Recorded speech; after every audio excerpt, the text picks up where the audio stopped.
The Lightning sent shockwaves through the NHL as well through their own fan base, trading away Sergachev, Jeannot, and getting some notable names back. We break down all the trades as well as what the Lightning benefit from, all that and more on Locked On Lightning.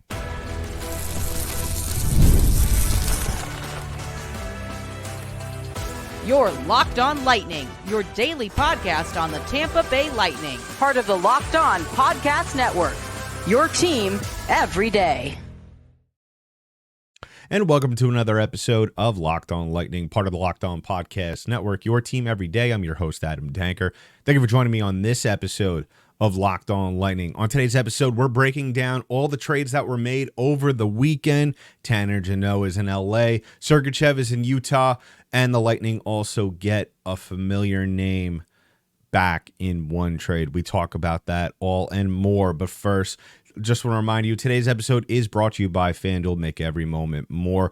As the playoffs wound down, the sports don't stop sporting like we want them to. But this summer, FanDuel is hooking up all customers with a boost or a bonus daily. That's right. There's something for everyone. Every day, all summer long, visit FanDuel.com/lockedon to get started.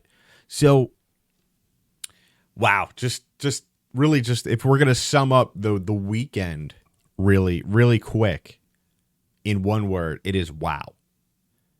And, you know, as much as we give Julien Brisebois flack, you got to admit he always finds a way to wow us here. I mean, there's still a lot of work to be done. Still some moves and some contracts to get done. We all know the big elephant in the room that remains, and that's Steven Stamkos. Where does he end up? But the Lightning took some surprising steps over the weekend, and it all started on Saturday, where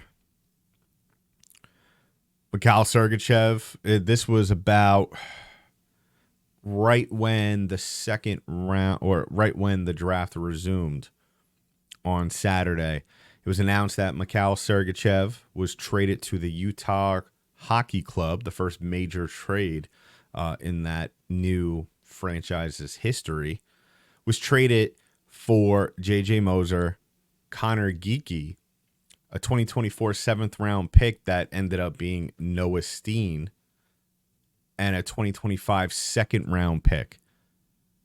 And right off the bat, it was very surprising. And the reaction from a lot of the people that we know or know of around the NHL, the general consensus was that nobody saw this coming. Even on Elliot Friedman, who we all know, who it always seems like he is always the first one to know about things that are going to happen, or at least tweet them out and announce them before the teams do and all that. And he didn't even know. He admitted that he had no idea this was going to happen. And first impression from the Lightning side of things is really that this was a move that obviously shocking for everybody. Obviously shocking to the Lightning Twitter account, Stellar Surge. So sorry, I don't know what you're going to do changing your name now. But really, it was I think a happy surprise for me and some fans as well, who once you see what you got back in return, got the rights for J.J. Moser, a very, very physical defenseman who is going to be able to slide in on the second line with Eric Chernak,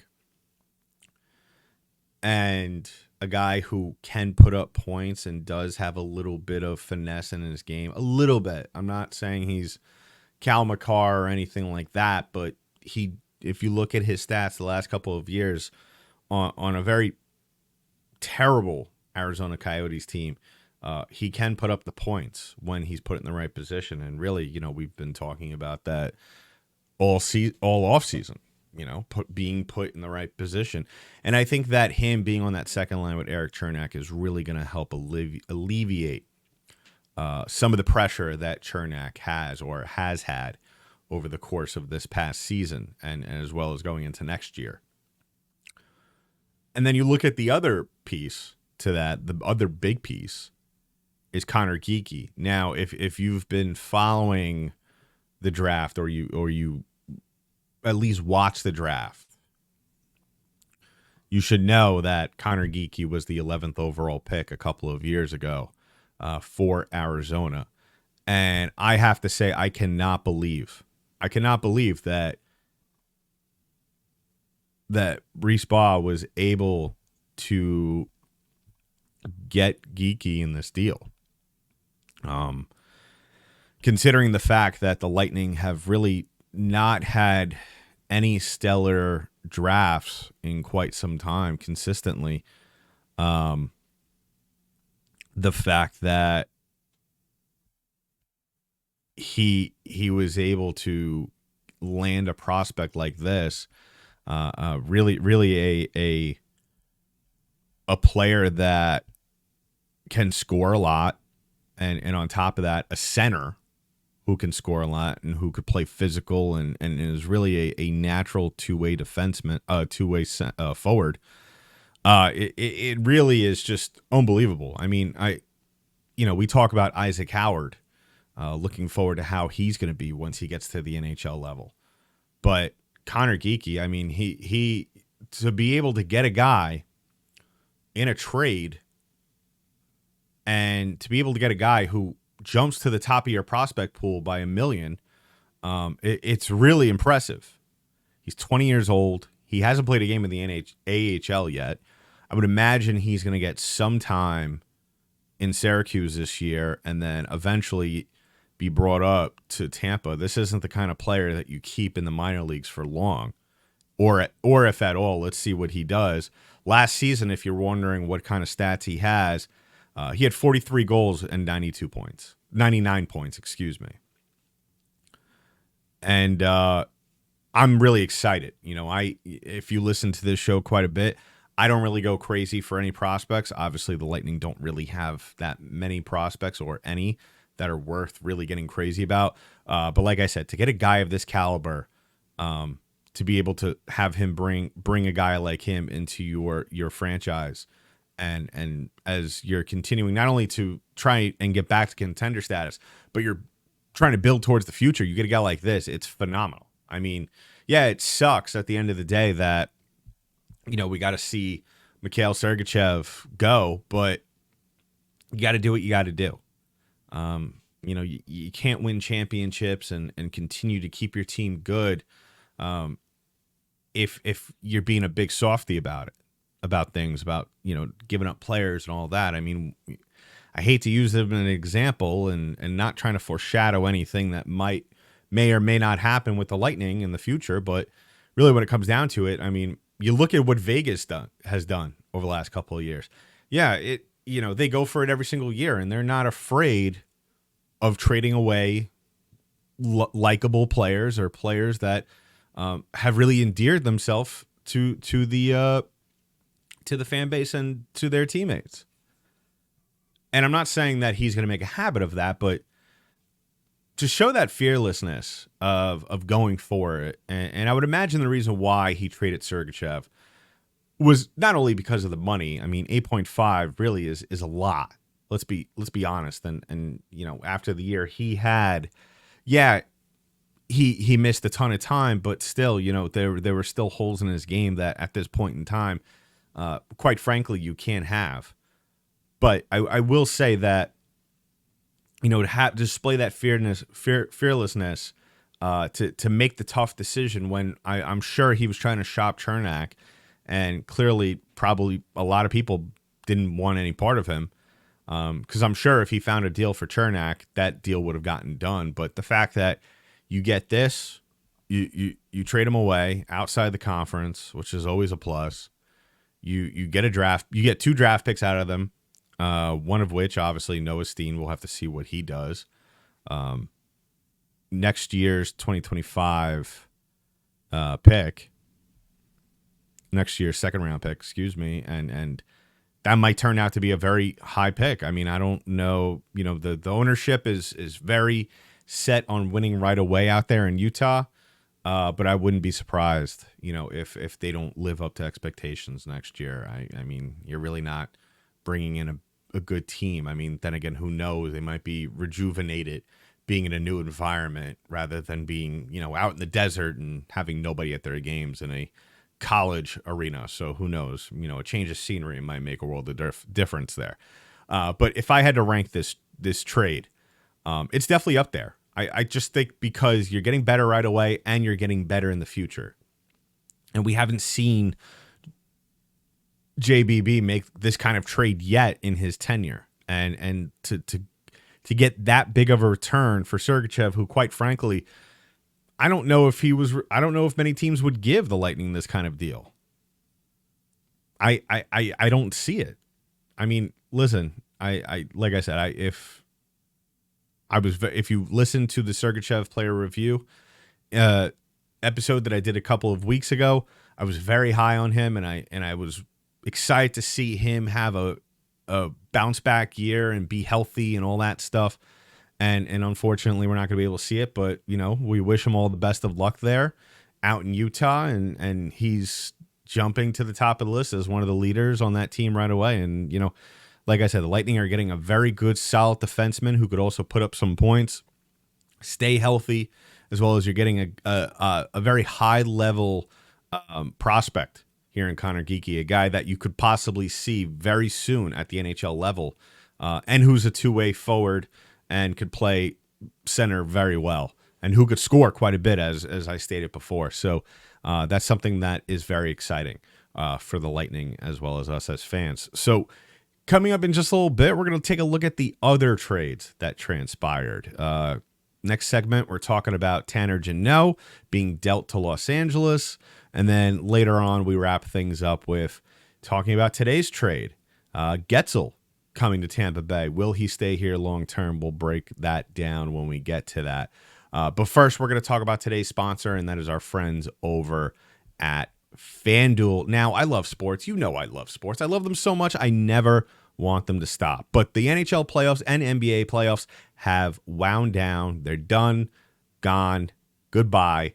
And we have fewer games now, just with baseball going on.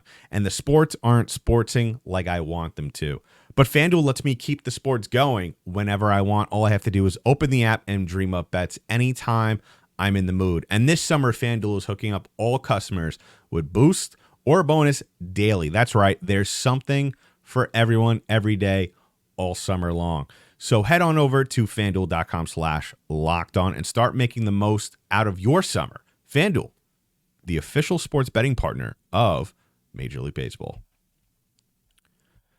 So as always, I want to thank you all for making us your first listen of the day here on this phenomenal Monday morning. Thank you for joining us. I mean, it is really, I haven't been in this good mood in quite some time when it comes to talking about the Lightning. Let's be honest. The Lightning have also not been able to give us quite a lot positive things to talk about in recent months. So it's good to kind of have a change of pace here. And now, of course, you know, we were coming right off the blowback or the bad taste left in our mouth of Kucherov not winning the Hart Trophy. I'm not going to get too crazy about it. I've had a couple of days to think about it, and guess what? I've moved on. It is what it is. Really, at the end of the day, none of us should be surprised about what happened, or quite frankly, what didn't happen. But then, obviously, all these trades happen, and the one that I was surprised about, almost probably more than the Sergachev one, was the Tanner Jeannot one. We spoke about it quite a bit here leading up to it, that obviously during his player review as well, as I was very positive and very excited to kind of, hopefully, maybe it was wishful thinking, see him come back to Tampa Bay and kind of redeem himself. You know, did I expect him to possibly play a full season in Tampa Bay? next season if he were to last the summer. No, I think that this was a situation that was just beyond repair, and whether it have been during the summer or during the regular season, I had a feeling deep down that he was going to get traded at some point. And that's what happened on Saturday, where the Lightning traded Tanner Jeannot to the Los Angeles Kings for a 2024 fourth-round pick that ended up being Jan Golicic. Hopefully I pronounced that right. And a 2025 second-round pick. So the Lightning now have 2 second-round picks next season that could potentially end up being high draft picks if Utah and LA do not have good seasons, which I don't think is going to be the case, but who knows? And at the same time, I also wouldn't be surprised if those 2 draft picks are eventually traded, whether it be this summer or at some point during next season. But now that Jeannot is gone, and now that we could kind of take a step back, I was thinking about this today on the way home. I was out all day, and I was thinking about the last, let's say, year and a half of Tanner Jeannot's tenure in Tampa Bay. And I have to wonder, yes, well, let's preface this by saying his stats and his performance to a certain degree were not exactly ideal. But I think we could agree, as unbiased fans and viewers that watch this team on a nightly basis, and being attached to that, have watched all of Tanner Jeannot's games that he's been with in Tampa Bay. We have to kind of wonder, or at least I did he maybe not get a fair shake here in Tampa Bay? I think that's an honest and fair question to ask, because like I have stated numerous times, to almost to exhaustion here on the show, that, and as well as in the article I wrote on boltsbythebay.com, and if you haven't checked out that site, go ahead. We have a lot of content. We have a lot of great writers that will be contributing this season as well as this off season, so check that out. More content coming soon. But I spoke about it in my article, talking about why I didn't think the Lightning should trade Tanner Jeannot. I made it very clear, and I've made it very clear on this podcast, that I think that the pressure level was turned up to 15 on Tanner Jeannot just because of the deal that obviously was that went through when the Lightning acquired him, what was given up for him. And I always felt like that wasn't fair. And I felt like since the season ended, the pressure on Julien Brisebois got, and the noise surrounding Tanner Jeannot, or the criticism that was directed towards Brisebois, and at times as well as Jeannot, was amplified, because the Lightning obviously had a lot of question marks. And I think that Brisebois, to a certain extent, was torn between, should I keep him just to prove that we didn't make a mistake and gave up all this stuff, all these chips for him, or should I trade him away just to get rid of the noise and the distraction and the talk that is surrounding him and this team. And I think that ultimately it was probably a little bit of both.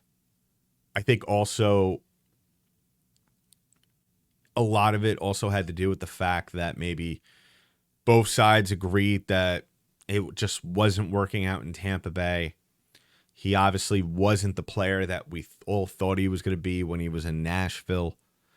And really, the best thing for both sides at this point in time, especially with a very active trade market, this off season, and really that, with the amount of UFAs and most likely the amount of rights that were being traded and all this and that it probably just would have been better off for both parties to have a fresh start. And I think that, as unfortunate as it was, again, very good return in my book. The Kings are going to be a team that's going to contend for a playoff spot, especially in the top 3 in their division next year. You get a guy who is going to be able to add some more muscle to your lineup full of, young players, a mix of vets and young players there. Kings were a team that, really they're at that point in their development where they got pushed around a lot last year. And so adding a guy like Jeannot to the lineup, it allows them to get tougher. And in return, the Lightning get draft picks, which is always great considering they never really have any to begin with. So, that's good to have. But I'm always going to wonder, and I'm sure some Lightning fans are too. I'm always going to wonder whether or not he got a fair chance here in Tampa Bay. We saw flashes of what he could have possibly brought here and there. I thought also at times he wasn't utilized correctly this past season. We talked about it on his player review segment, how I thought he was buried in this lineup. I mean, you expect a guy to go out there and be the player that he was in Nashville, yet you have him playing on the 4th line all the time. So you're really not setting him up for success. Now, I don't know if that was a Cooper thing or that was just an agreement from Brisebois to have him down there. I don't know what the thought process there was. I get also that 3rd line was pretty well put together as well, so you don't really want to mess that up too. And also on top of that, he just wasn't able to stay healthy consistently to where, really you want to have a guy going in and out of the lineup and playing big time minutes on your 3rd line. So I understand that as well. So I'll always wonder, and it'll always be unfortunate, especially if he does have success in LA. I'm sure a lot of Lightning fans will look back and say, how come we couldn't make this work? You had the player, you had the system, you had the coach, and just unfortunately, sometimes the puzzle piece just doesn't fit. So let me know in the comments below. I mean, how you felt about this. I mean, listen, it's exciting. It's exciting that the Lightning are being very aggressive right now. Obviously, with more moves, now pop up more questions and question marks as well as to what will happen next. But going in today, I mean, Julien Brisebois, he shocked us all again with a big trade. So we'll talk about that. And really, I'm excited for what moves may come in the following days.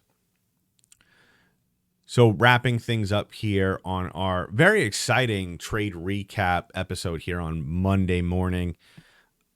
And we're talking about really just, the trade. Just when we thought things were starting to settle down, the Lightning continued their trade frenzy. They went out and there was some speculation on Twitter, which I'll get to, that I found interesting.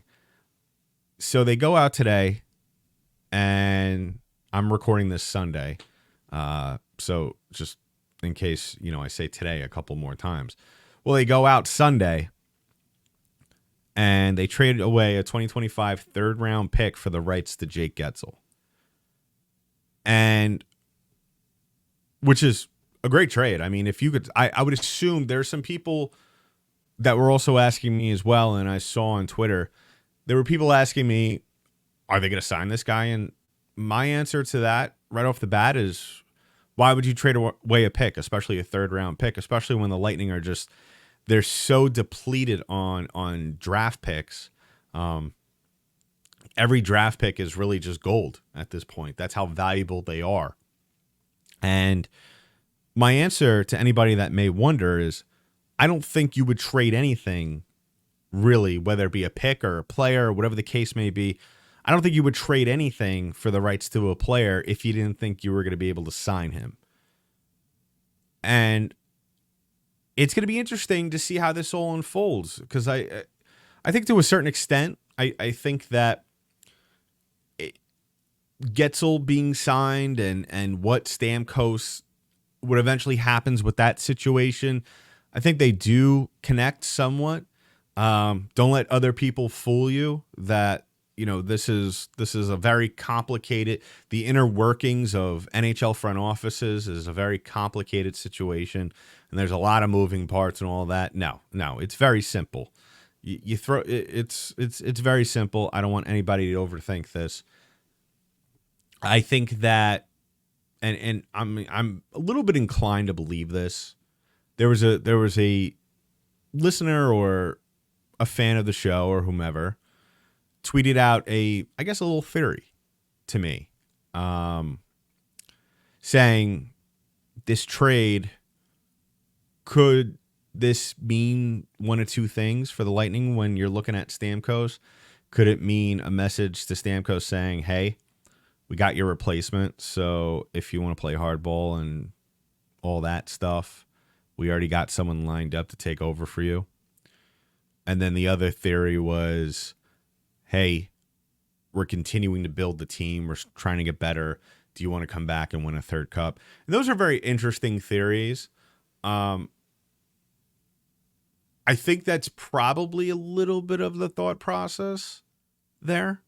I think at the end of the day, it's more so just we can't sit around and just wait for an agreement to be reached with Stamkos.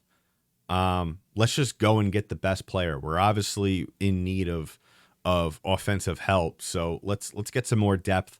Let's get a guy who could score, and let's get a guy who's been there before. And Guentzel's been there before. He won a cup with the Pittsburgh Penguins back in the day. Maybe he could fix Conor Geekie. They played together in Pittsburgh, so who knows?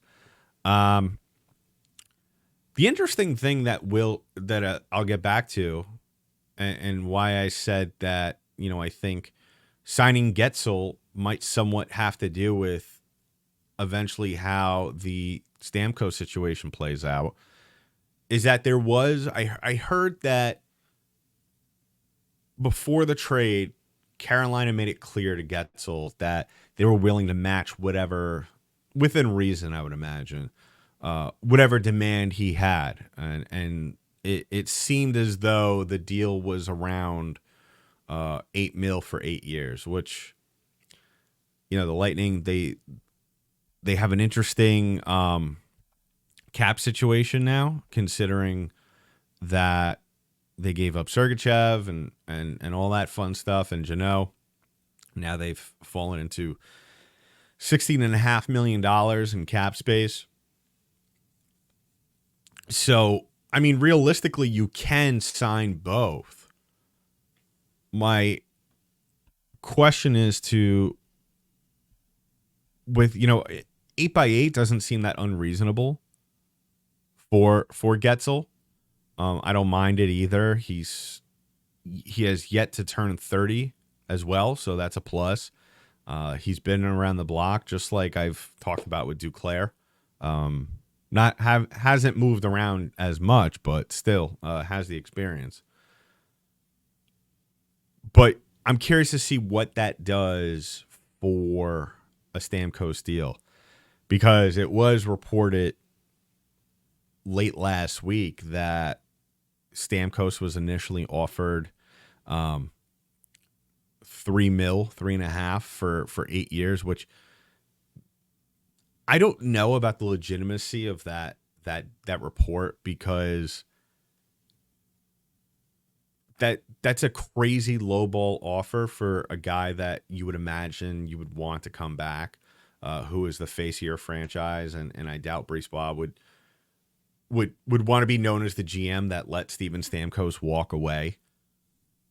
And on top of that, why would you sign a guy who's about to turn 35 to an 8-year deal? That just doesn't make any sense either to me. It was reported yesterday that, or after the draft, that Stamkos' representatives and the Lightning were kind of both still very far apart on reaching a deal. So I think that really at the end of the day, it really, and I tweeted this out too. It's dependent on, I think, now what happens with Guentzel. There was all this talk Friday about that, they were going to offer Hedman an extension, which I just think is absolutely foolish. I think that if you choose and it's all about priority. That's really what it comes down to. I mean, it's one thing to go and give Guentzel a deal. That's one thing. You just gave up a draft pick for him. You got to do it.